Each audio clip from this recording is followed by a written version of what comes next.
好，擺好位之後，頭先我就講過啦，呢張馬墊嘅作用係咩？我嚟保護隻馬，所以嗰條帶係要經過呢度穿落去。然之後咧，我哋會伸隻手埋去攞嗰個腰帶。喺攞腰帶之前，我哋會將個扣呢度穿一穿先。呢個咧就係啲馬嘅用具嚟嘅，亦都係 keep 住咧嗰個馬鞍唔好離開咗嗰個位置，得唔得？好，然之後好啦，我哋穿肚帶咯，同我哋穿腰帶一樣。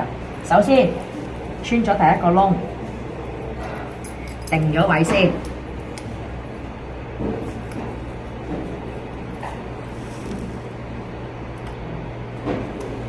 定咗位咯喎，然後第二條就好容易穿落去嘅。係啦，咁咧要話俾大家知啦。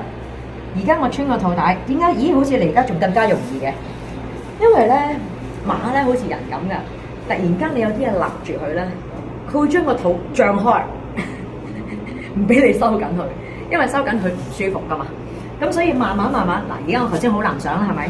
如果而家我再要收緊，拎住。